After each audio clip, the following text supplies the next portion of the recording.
The station buzzed with life, a whirlwind of hurried footsteps, distant conversations, and the rhythmic sound of train wheels screeching to a halt.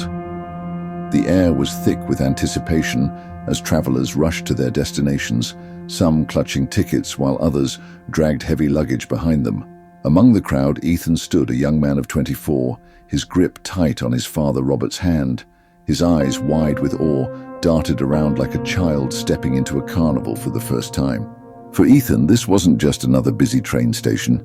Every shape, every sound was a marvel, a symphony of sensations he was experiencing for the very first time. Just days earlier, his life had changed forever, a surgery that transformed darkness into light. Robert's face was a mix of pride and quiet emotion. As Ethan pointed excitedly at a luggage cart zipping by, his father chuckled softly.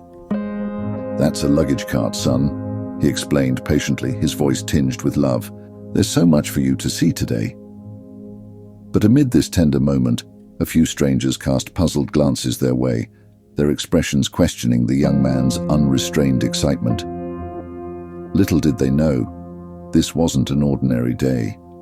This was the first chapter in a story that would change more than just Ethan's life. The train's doors slid shut with a soft hiss, and the carriage jolted to life. Ethan eagerly made his way to the window seat, pressing his hands against the cool glass as the train began to move.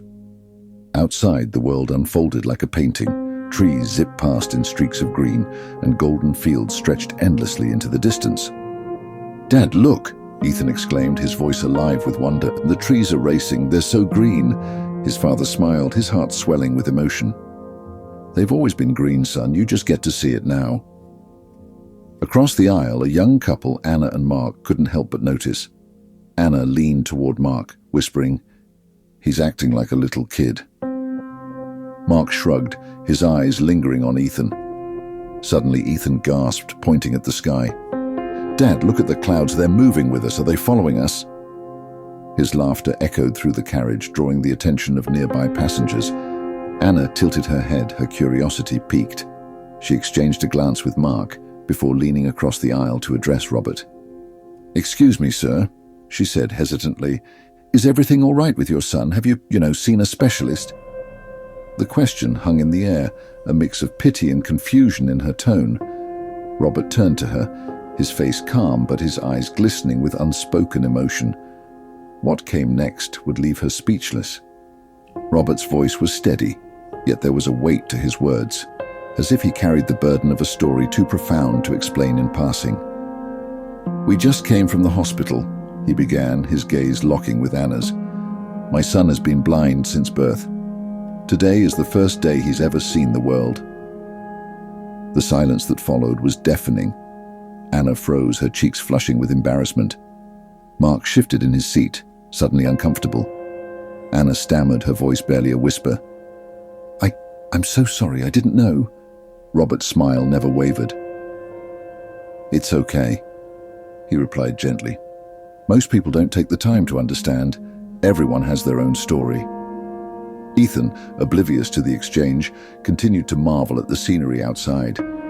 The sun glinted off his face as he stared at the endless sky, a quiet smile spreading across his lips. To him, this day wasn't about explanations or judgments. It was about seeing, feeling, and living. As the train rolled through the countryside, the landscape seemed to come alive just for Ethan. Wildflowers painted the fields in bursts of yellow and purple, swaying gently in the breeze. The sunlight poured through the windows, casting golden streaks across his face. "Dad, everything is so bright," Ethan murmured, his voice trembling with emotion. "The colors, they're like magic." Robert turned to his son, his own emotions barely contained. "Yes, son," he replied softly. "And there's so much more to see." Ethan's gaze remained fixed on the world outside, his eyes drinking in every detail. For him, the world wasn't just a place. It was a masterpiece. Every tree, every cloud was a miracle he had only dreamed of before. As the train sped past a sparkling river, Ethan whispered, "Dad, I think this might be the happiest day of my life." And for Robert, hearing those words was more beautiful than any sunset he had ever seen. Anna sat back in her seat, her mind racing. The joy on Ethan's face replayed in her memory like a movie scene. She turned to Mark, her voice trembling. "Do you realize how much we take for granted? He's seeing everything for the first time, and we barely notice it anymore." Mark nodded, his gaze now fixed on the horizon. The golden fields outside seemed more vibrant than before, as if Ethan's joy had painted the world anew. Maybe we've been blind in our own way," he admitted, his voice quieter than usual. Anna picked up her phone and began taking pictures of the passing countryside, something she hadn't done in years.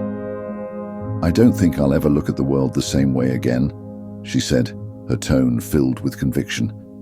And for the first time in a long time, she truly meant it. The train began to slow as it approached a field bathed in the golden light of the setting sun. Ethan stood by the door, his face illuminated by the glow. "Dad, what's that glowing thing in the sky?" he asked, his voice filled with awe. "That's the sun, son," Robert replied, his voice steady but thick with emotion. "And that glow is the sunset." Ethan smiled, his eyes fixed on the horizon.